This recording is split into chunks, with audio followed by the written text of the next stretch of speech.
베데스다는 연못의 이름입니다. 예루살렘에는 이 성벽을 쌓고 성문을 여러 개 만들었습니다. 당시 과거 우리 수도였던 한양과는 그 구조가 달랐죠. 우리 한양은 성벽을 쌓고 4개 대문만 설치했습니다. 당시 이 한양 면적은 한 200만 평. 그런데 예루살렘 이 성벽은 한 30만 평밖에 되지 않았습니다. 그 넓은 한양도 성문이 4개인데 이 7분의 1밖에 안 되는 예루살렘은 이 성문이 여러 개가 있었죠. 자, 그 중에 하나가 양문입니다. 이 양문이라고 이름 붙인 것은 양을 매매하는 시장 가까이 있다고 해서 양문이라고 이름을 붙인 겁니다. 사람들은 그 연못을 베데스다 연못이라고 불렀죠. 자비로운 집, 친절의 집, 은혜의 집이다, 이런 뜻을 담습니다. 이 베데스다는 연못이 큰 곳은 아닙니다. 100m와 한 60m 폭이. 근데 그것도 이 반으로 갈라져 있죠. 약간 높은 쪽과 낮은 쪽으로 갈라져 있고, 높은 쪽에 물이 꽉 차면 자동적으로 낮은 쪽으로 물이 흐르도록 되어 있습니다.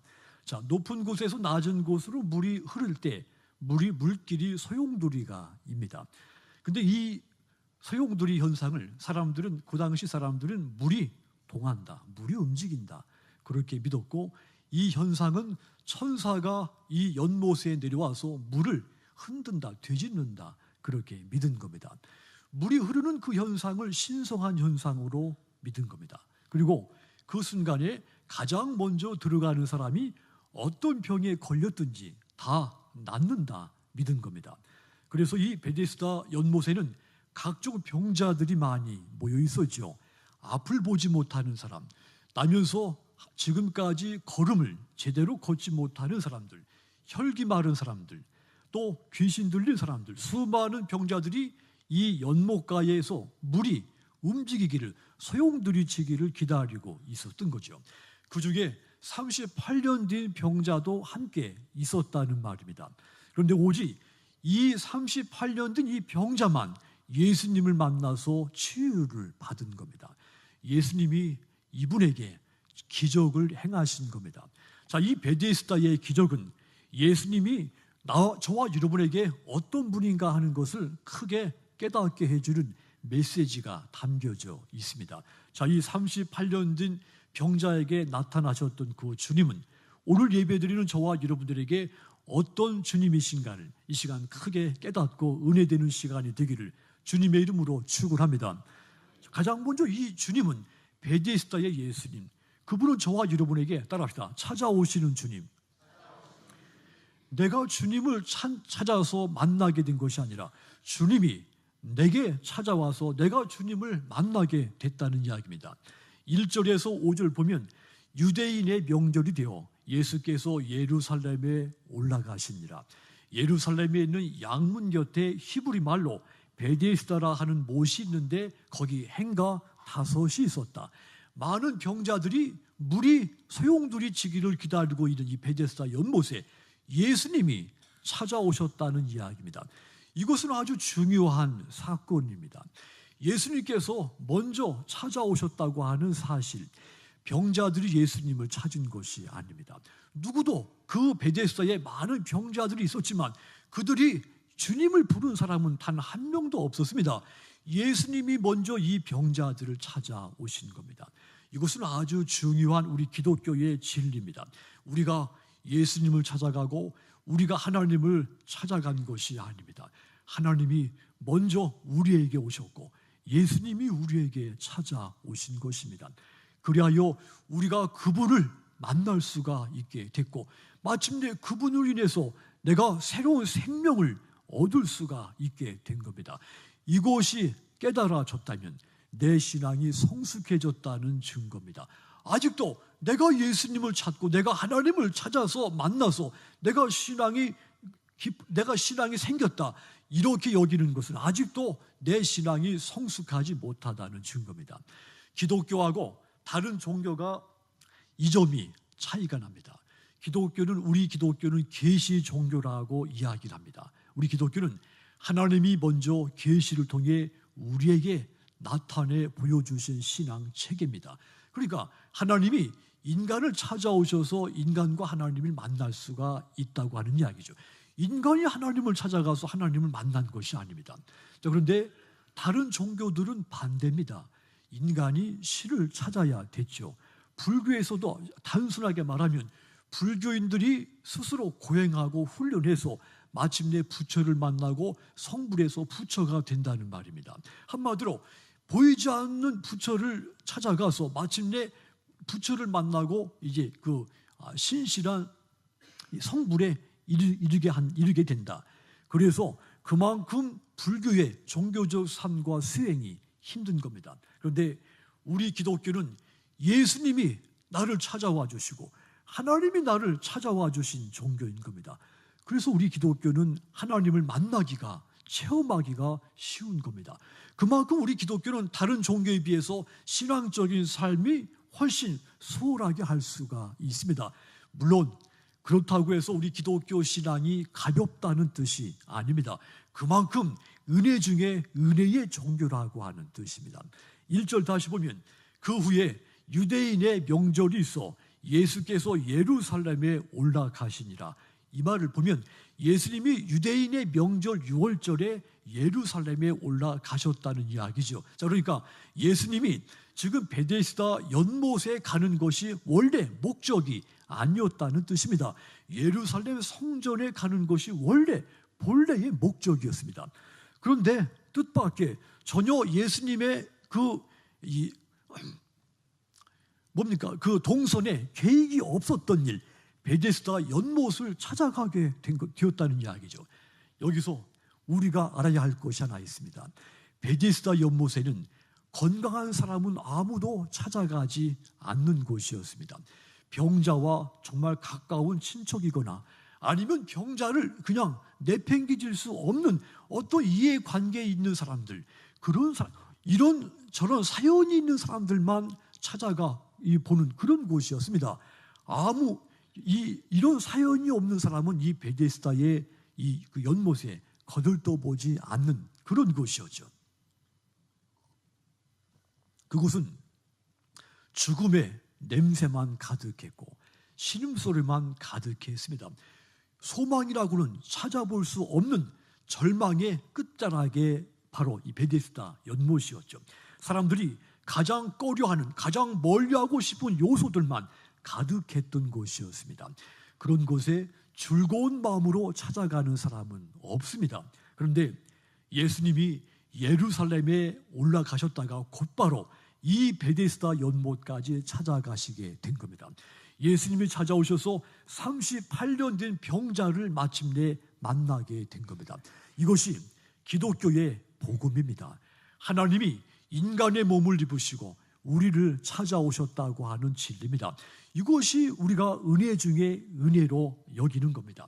자, 그 순간부터 38년 된 이 병자는 삶이 회복이 됩니다. 잃어버린 과거의 삶을 보상받기 시작을 했죠. 새로운 인생의 전환점을 맞이하기 시작을 한 겁니다. 그가 38년 동안 병석에 누워서 말이죠. 스스로 생각할 때 참으로 내가 이 많은 세월을 허송하며 살았구나. 그런 생각에 잠겼을 겁니다. 내가 참으로 오랜 세월 동안 이 병상에 누워서 병치레 한 것 말고는 내가 한 것이 아무것도 없구나. 이런 생각에 젖어 있었을 때 주님이 그를 찾아오신 것이죠. 그가 참으로 쓸쓸하고 너무도 허망한 마음에 빠져 있을 때 주님이 그를 찾아가 주신 겁니다. 그 순간 그의 삶은 감동과 기쁨으로 가득 넘치기 시작을 한 겁니다. 감동의 물결이 이 38년 동안 병석에 누웠던 이 사람 마음속에 출렁거리기 시작을 한 겁니다. 여러분, 38년 된 병자, 그가 예수님을 찾은 것이 아니었다 그랬죠. 예수님이 먼저 그를 찾아 나셨다 그랬습니다. 똑같이 내가 주님을 찾은 것이 아니라 주님이 먼저 저와 여러분들을 찾아주신 것입니다. 이것이 저와 여러분 인생에서 최고의 은혜 중에 최고의 은혜인 것을 기억하시기 바랍니다. 시편 89편 20절을 보시면 내가 내 종 다윗을 찾아 나의 거룩한 기름으로 부었도다. 하나님이 다윗을 찾아서 거룩한 기름을 붓고 이스라엘의 왕으로 삼으셨다는 말입니다. 이 말은 다윗이 왕이 되고 싶어서 먼저 안달을 부린 것이 아니라는 말입니다. 하나님이 먼저 다윗을 찾아서 그에게 기름 붓고 왕으로 세우신 겁니다. 누가복음 19장 10절도 보시면 인자가 온 것은 잃어버린 자를 찾아 구원하려 함이니라 그랬죠. 예수님이 잃은 사람을 찾아서 구원하시려고 이 땅에 오신 분이다. 인간을 찾아오신 분이라는 말입니다. 누가복음 15장 4절도 보시면 너희 중에 어떤 사람이 양 100마리가 있는데 그 중에 하나를 잃으면 99마리를 들에 두고 그 잃은 것을 찾아내기까지 찾아다니지 않겠느냐. 선한 목자가 되시는 우리 예수님은 길을 잃어버린 우리를 찾는 그 순간까지, 마지막까지 우리를 찾아다니시는 분이다, 그 말입니다. 주님은 우리를 찾는 분입니다. 내가 주님을 찾아서 만난 것이 아니라 주님이 나를 끝까지 찾을 때까지 나를 찾아서 마침내 우리가 주님을 만나게 됐다는 말입니다. 그래서 38년 된 병자를 찾아오셨고 저와 오늘 여러분에게도 그 주님이 찾아오신 겁니다. 그래서 여러분 가슴속에 예수님을 만난 감동과 기쁨이 넘칠 수가 있게 된 겁니다. 38년 된 병자가 느꼈을 이 감동과 기쁨이 평생토록 여러분 가슴속에도 충만하기를 주님의 이름으로 축원합니다. 주님이 여러분을 찾고 여러분이 주님을 만나서 얻게 된 이 감동, 기쁨, 천국 가는 그 순간까지 이 기쁨 속에 사시기를 다시 한번 주님의 이름으로 축원합니다. 또 두 번째로 베데스다의 예수님은 나에게 어떤 분이신가 하면 내 인생의 모든 문제에 진심으로 관심을 가져주시는 분입니다. 누구도 내 삶에 관심이 없었는데 주님이 내게 관심을 가져주신 겁니다.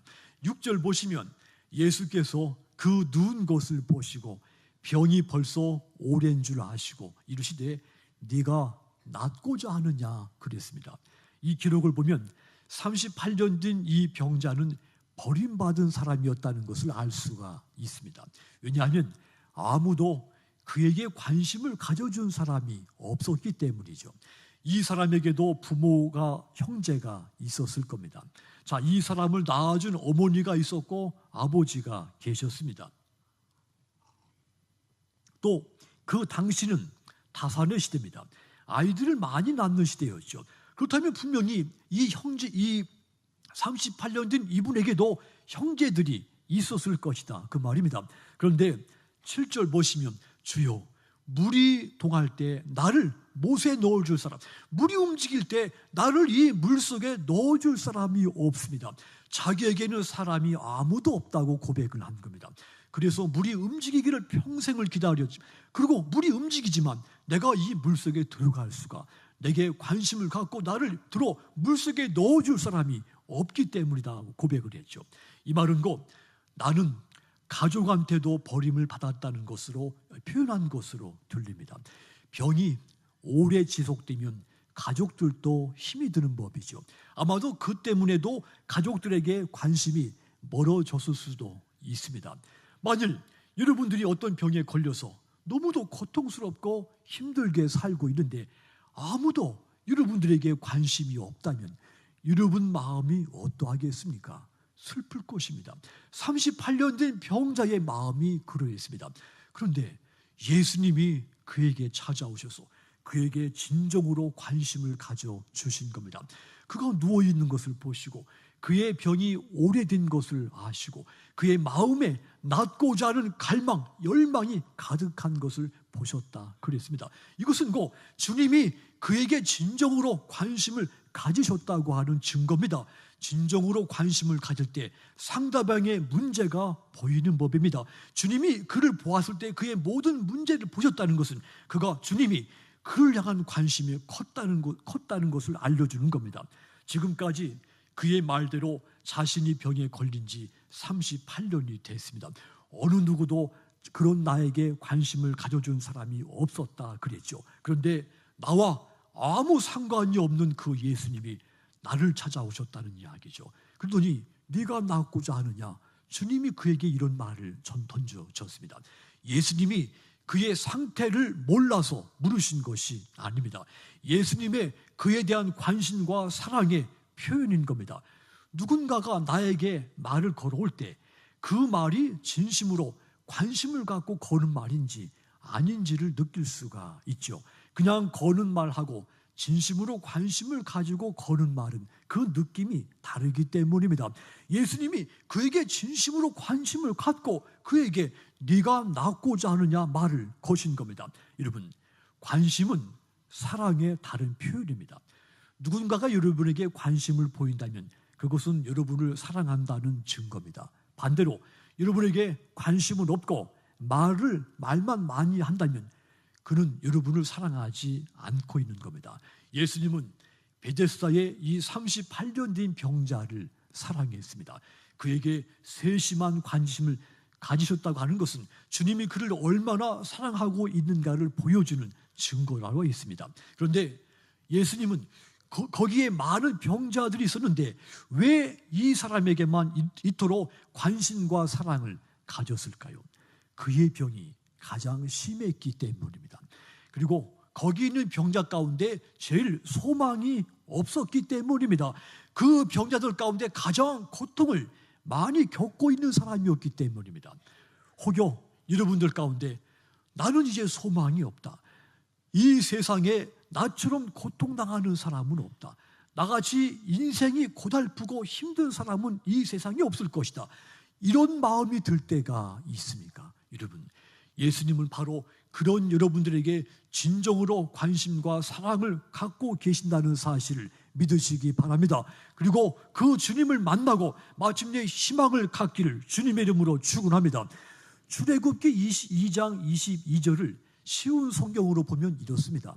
하나님께서는 이스라엘 백성의 고통을 보시고, 따라합시다, 그들에게 관심을 가지셨다. 고통받는 백성들, 누구도 이스라엘 백성들이 고통받는 것에 대해서 관심이 없었습니다.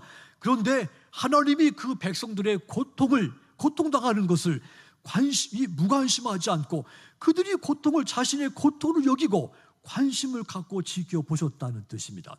욥기서 33장 14절도 보시면 하나님은 한 번 말씀하시고 다시 말씀하시되 사람은 관심이 없도다 그랬습니다. 사람은 타인의 고난에 관심이 없다는 말이죠. 그런데 하나님은 인간의 모든 고난에 관심을 갖고 계신다는 말입니다. 인간의 고난에 대해서 한 번 말씀하시고 또 말씀하시고, 한마디로 하나님은 모든 인간의 이 고난에 대해서 참으로 크신 관심을 갖고 계시는 분이라는 말입니다. 이처럼 예수님은 이 세상에서 고통을 당하고 소망을 끊어지고 고통스러운 인생을 사는 모든 사람들에게 뜨거운 관심을 갖고 계시는 분입니다.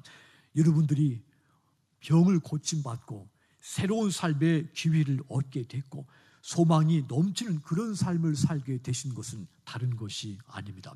주님이 여러분의 모든 삶에 관심을 가져주시고 회복시켜 주셨기 때문입니다. 여러분들 향하신 이 주님의 관심과 사랑은 세상 종말까지 결코 변함이 없으십니다. 그 주님의 관심과 사랑에 날마다 매 순간순간 감사와 찬송을 드리며 사시기를 주님의 이름으로 부탁을 드리겠습니다. 이처럼 우리 주님은 내 인생의 모든 문제에 누구도 관심이 없지만 내 삶에 관심을 베푸시는 주님이신 것을 고백합니다. 세 번째로, 이 베데스다의 주님은 저와 여러분에게 어떤 주님이신가 하면 내 인생의 문제에 관심을 가져주실 뿐만 아니라 문제를 근본적으로 해결해 주시는 분입니다. 그냥 구경만 하시는 분이 아니, 관찰만 하시는 분이 아닙니다. 모든 문제를 100% 완벽하게 푸시는 분입니다. 8절 9절 다시 보면 예수께서 이르시되 일어나 네 자리를 들고 걸어가라 하시니 그 사람이 곧 나아서 자리를 들고 걸어가더니. 자, 그리고 14절 마지막 부분을 보시면 보라, 네가 나았으니 더 심한 것이 생기지 않게, 따라합시다, 다시는 죄를 범하지 말라.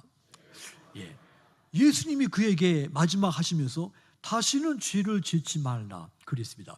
이 말을 보면 이 사람이 38년 동안 병고에 시달린 원인이 그분 안에 어떤 죄 때문에였다는 사실을 우리가 알 수가 있습니다. 자, 그러니까 이 사람이 38년 동안 죄 문제를 해결하지 않고 단지 병만 고치려고 했기 때문에 병이 낫지가 않은 겁니다. 만약 여러분들에게 닥쳐온 질병이나 시험이 크고 무겁다면 그 문제만 해결하려고 하지 말고 나에게 해결되지 않은 죄 문제가 있는가를 돌아보시기를 주님의 이름으로 부탁을 드립니다. 왜냐하면 죄가 내 삶의 고통의 원인이 될 때가 있기 때문입니다. 그러므로 삶에서 어떤 문제를 해결받고자 원하면 먼저 나의 죄를 해결하시는 십자가의 예수님을 먼저 그분을 바라보시기를 주님의 이름으로 축원합니다. 자, 그러니까 예수님께서 이 병자에게 네 자리를 들고 걸어가라 하셨을 때 벌써 주님은 이 사람의 죄 문제를 해결해 주신 것이죠. 38년 된 그의 병이 낫는 순간 그의 인생의 모든 문제가 완벽히 해결이 된 겁니다. 죄의 문제도 해결이 됐고 그의 38년 된 질병 문제도 해결이 된 겁니다. 예수님이 해결하셨기 때문에 다시는 재발하는 일이 없을 것입니다. 100% 완벽하고 깨끗하게 해결이 된 겁니다. 여러분, 예수님은 어떤 문제든지 해결하시는 분이십니다. 아무도 38년 된 이 병자의 문제를 해결해 주지 못했다 그랬죠. 가족인들 아무려면 처음부터 방치를 했겠습니까? 병을 치료해 보려고 이 병의 문제를 해결해 보려고 가족들이 최선을 다해서 노력을 했을 것입니다. 친척들, 이웃들도 마찬가지 아니었겠습니까? 그런데 누구도 이의 문제를 해결해 줄 수가 없었던 겁니다.